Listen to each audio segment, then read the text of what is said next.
नमस्ते बच्चों। पिछली क्लास में हमने फ्रांस की प्रशासकीय विधि और न्याय व्यवस्था के बारे में पढ़ा था।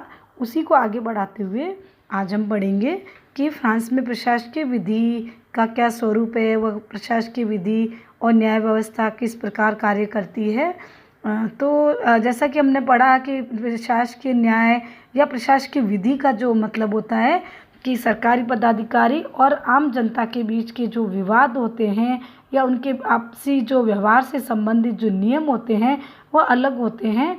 तो यहाँ पर विधि का शासन से यह बिल्कुल एक विपरीत अवधारणा है, जहाँ विधि के शासन में सभी के लिए एक समान कानून होते हैं, एक समान न्यायालय होते हैं, चाहे वो बड़ा अधिकारी है चाहे वो आम जनता है। लेकिन प्रशासकीय विधि में ऐसा नहीं होता है। यहाँ पर राज्य के जो पदाधिकारी होते हैं उनके लिए अलग से विधि और न्याय व्यवस्था होती है, जो कि फ्रांस में जिसको कि फ्रांस के लोग नागरिक अधिकारों और स्वतंत्रताओं का संरक्षक मानते हैं। तो इस प्रकार हम देखें कि प्रशासनिक जो अधिकारी है, जो उच्च पदाधिकारी है, उनको सामान्य न्यायालयों और सामान्य विधि के कार्यक्षेत्र से बिल्कुल अलग या पृथक रखा गया है।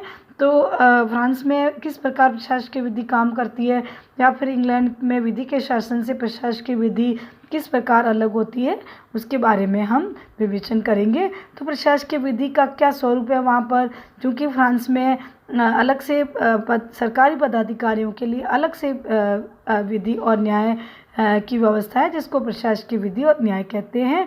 तो फ्रांस में जो दीवानी विधि कानून है वो लिपिबद्ध है, और नेपोलियन ने जो संहिता बनाई थी वह दीवानी विधि पर स्थायी रूप से लागू हो जाती है। लेकिन प्रशासकीय जो विधि है वहाँ पर जो कानून है वो लिपिबद्ध या संहिताबद्ध नहीं है, वह परंपराओं पर और अभिसमयों पर आधारित है।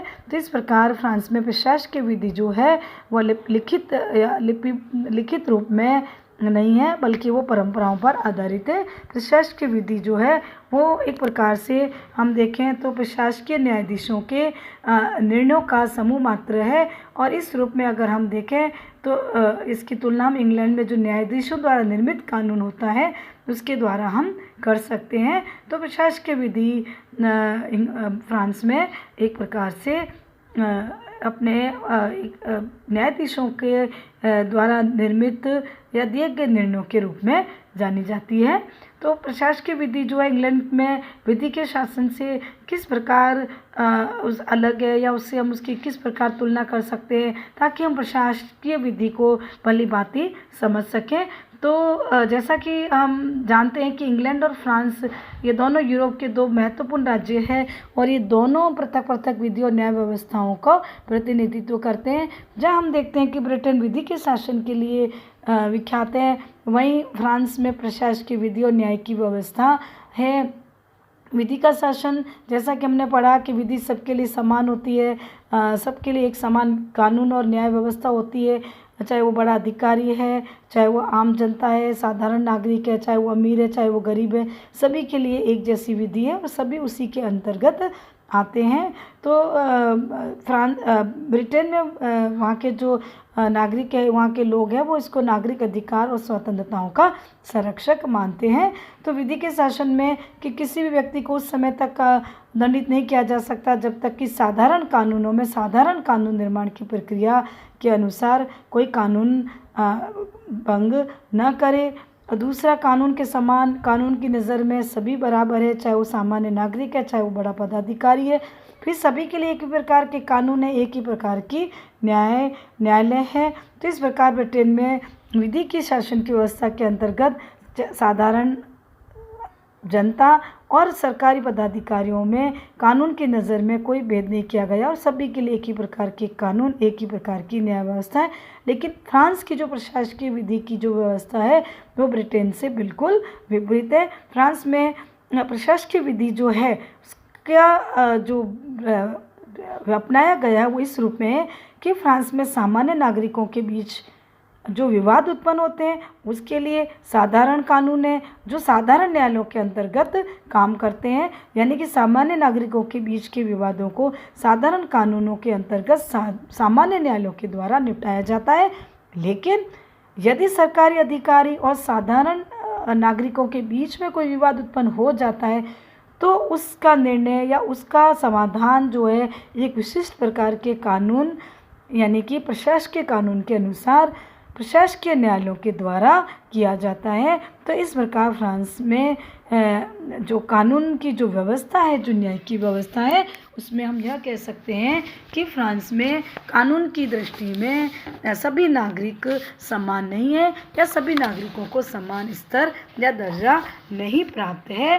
तो विधि का शासन और प्रशासकीय विधि की जो व्यवस्था है उसको अगर हम ऊपर की परिभाषा में जो हमने दोनों को समझा तो उसमें दोनों एक दूसरे के विपरीत दिखाई देते हैं हमें, लेकिन अगर वास्तव में हम इसका अध्ययन करें तो इसका अंतर व्यवहारिक कम है और सैद्धांतिक ज़्यादा दिखाई देता है। क्योंकि ब्रिटेन के अंतर्गत वर्तमान में हमने देखा कि विधि का शासन जो हमने पढ़ा ब्रिटेन में विधि के शासन ब्रिटेन की न्यायिक व्यवस्था में कि विधि का शासन वहाँ पर है, लेकिन उसके कई अपवाद वहाँ पर है। ब्रिटेन में भी वहाँ पर जो विभिन्न न्यायालय हैं, कुछ अलग ऐसे न्यायालय भी हैं जहाँ पर शासकों और प्रतिनिधियों, जहाँ ब्रिटेन में भी कुछ ऐसे अपवाद हैं जहाँ पर वहाँ के शासकों को, सम्राट को, प्रधानमंत्री को और विभिन्न पदाधिकारियों को कुछ उन्मुक्तियाँ प्राप्त हैं। विभिन्न अधिकारियों को उन्मुक्तियाँ इस तरह की प्राप्त है कि वो विधि के शासन का उल्लंघन कहा जा सकता है। तो इस प्रकार हम देखें कि ब्रिटेन में ऐसे कई प्रशासकीय न्यायालय, न्यायाधिकरणों का विकास हो रहा है जो फ्रांस के प्रशासकीय न्यायालयों की तरह ही है, और वही फ्रांस में प्रशासकीय विधि की व्यवस्था का जो है एक प्रकार से उसको व्यवहारिक सिद्ध करते हैं। तो इस प्रकार हम देखते हैं कि ब्रिटेन में भी इस प्रकार की व्यवस्था है कि क्योंकि ब्रिटेन में 1893 का जो लोक अधिकारी संरक्षण अधिनियम है उसमें हम देखें कि साधारण नागरिकों और सरकारी अधिकारियों में अंतर किया गया है, और सरकारी अधिकारियों को कानून और न्याय के क्षेत्र में हम देखें तो सामान्य नागरिकों से भी ज़्यादा विशेष सुविधाएं और उन्मुक्तियां प्रदान की गई है। तो इस प्रकार हम देखें कि इंग्लैंड में वर्तमान समय में विभिन्न प्रशासकीय न्यायाधिकरण जैसे श्रम न्यायालय, बीमा न्यायालय, इस तरह के अन्य कई न्यायाधिकरणों का विकास हो रहा है, जिसको हम फ्रांस के प्रशासकीय न्यायालयों की तरह कह सकते हैं। तो इस प्रकार हम देखें कि इंग्लैंड में विधि का शासन उस रूप में नहीं है आज जिस रूप में उसको प्रतिपादित किया गया था। इंग्लैंड में आज विधि के शासन के हम देखें तो अनेक अपवाद हैं, और इस प्रकार हम देखें तो इंग्लैंड में भी विधि के शासन का जो है वह विधि के शासन को जो है वो उस रूप में नहीं अपनाया गया है जिस रूप में अपनाना चाहिए। और इंग्लैंड में भी हम देखें तो प्रशासकीय न्याय का आज विकास होता नज़र आ रहा है। तो इस प्रकार हम देखें कि फ्रांस में किस प्रकार प्रशासकीय विधि और न्याय की व्यवस्था की गई है, और उसी के आधार पर ही हम देखें कि फ्रांस की न्यायिक व्यवस्था की कुछ विशेषताएं हमारे सामने उभर कर आती है, जो कि इस प्रकार है कि फ्रांस में जो विधियां हैं वो लिखित रूप में है, लिपिबद्ध रूप में होती है। वहाँ पर सामान्य कानून जो वो लिपिबद्ध, और फ्रांस में जो सभी प्रकार के जो कानून हैं वो लिपिबद्ध और लिखित रूप में होते हैं। वहाँ पर कुछ संसदीय विधियाँ भी होती है जो कि संसद द्वारा निर्मित की जाती है।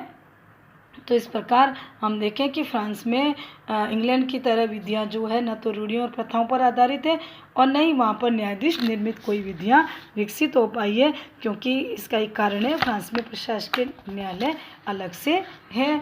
फिर वहाँ पर न्यायपालिका प्रशासन का एक अंग मात्र है, ये भी प्रशासकीय विधि और न्यायिक व्यवस्था के कारण ही है।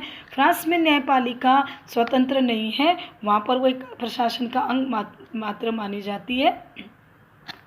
तो इस प्रकार हम देखें कि फ्रांस में न्यायपालिका जो है वह व्यवस्थापिका कार्यपालिका से भिन्न शाखा नहीं मानी जाती है, बल्कि उसको प्रशासन का अंग मात्र ही मानते हैं।